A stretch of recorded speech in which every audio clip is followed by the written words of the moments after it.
আজ একটা বিষয়ে কথা বলি যে আমি তো সেরকমভাবে মানে সুস্থ মানুষের তালিকার মধ্যে পড়ি না। কারণ আমার স্টেজ 5-এ সিকেডি আছে, ক্রনিক কিডনি ডিজিজ, যেটার সঙ্গে আমি বেশ অনেক দিন লড়াই করছি। তো আমি বিভিন্ন রকম ডক্টর দেখিয়েছি, তার মধ্যে Fortis hospital, CMRI, Narayana, Nephrocare, আরও বিভিন্ন হসপিটালে আমি ডক্টর দেখিয়েছি। তাদের কাছে একই মতামত যে আমার দুটো কিডনি খারাপ হয়ে গেছে, ডায়ালিসিস ছাড়া এর কোনো আদার সিমটম নেই।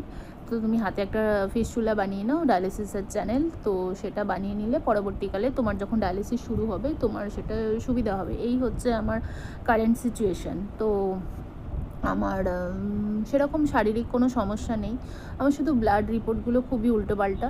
আমার কোনো দিনই মানে সুগার বা প্রেশার, যেসব কারণে সিকেডি হয় বেসিক্যালি ডক্টররা বলে যে যাদের হাই সুগার, হাই প্রেশার এগুলো আছে তারা অবশ্যই বছরে একবার করে এই টেস্ট, কিডনি প্যানেল টেস্টটা করবে। তো আমার যেহেতু ওসব কিছুই ছিল না, আমি তো কোনো দিনও ভাবিনি যে আমার এরকম হঠাৎ করে কিডনি খারাপ হয়ে যাবে।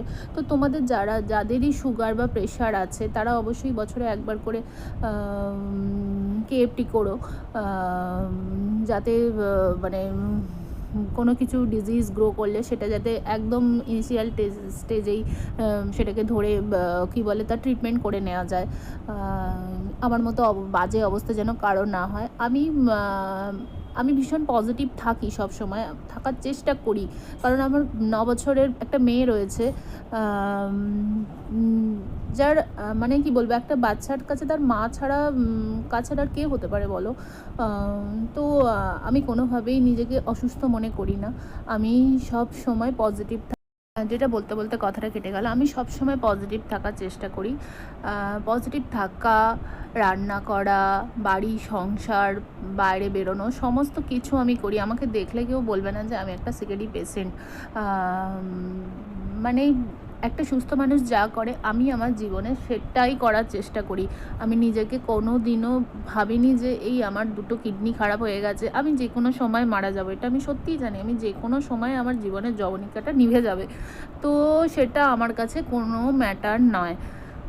যদি ভগবান সুযোগ দেয় তো আমার ট্রিটমেন্ট হবে, যদি না সুযোগ দেয় ইনস্ট্যান্ট হয়তো আমি মারা যাব, আমি সেটাই মেনে নিয়েছি।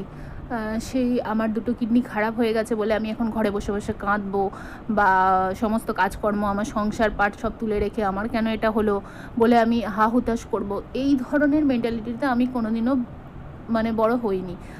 আমার একটা পজিটিভ চিন্তা সবসময় আছে। আমার এতটুকু আমি ভয় পাই না যে আমার ভবিষ্যৎটা কী হতে পারে। তাই তোমাদের সবাইকে বলবো, জীবনে ওঠাপড়া লেগেই থাকবে, তবে আমার মতো এরকম বাজে অবস্থা হয়তো কারোর জীবনে যেন না হয় সেটাই আমি চাইবো। কিন্তু জীবনে ওঠাপড়া সবারই থাকে, জীবন মানেই একটা যুদ্ধ, যেটাকে জয় করতে করতে আমাদের এগিয়ে যেতে হবে। তো তোমরা কখনো মানে এই পজিটিভিটিটাকে হারিয়ে ফেলো না। পজিটিভ থাকলে নিশ্চয়ই একটা রাস্তা বেরোবে, নিশ্চয়ই একটা কিছু না কিছু ঠিক রাস্তা বেরোবে, যেটা দিয়ে তোমরা ওই বাজে অবস্থাটাকে কাটিয়ে ঠিক ভালো জায়গায় আসতে পারবে। তাই বলবো সব সময় পজিটিভ চিন্তা করবে, পজিটিভ মানুষদের সঙ্গে মিশবে, আর ভালো থাকার চেষ্টা করবে। ব্যাস সেইটুকুই।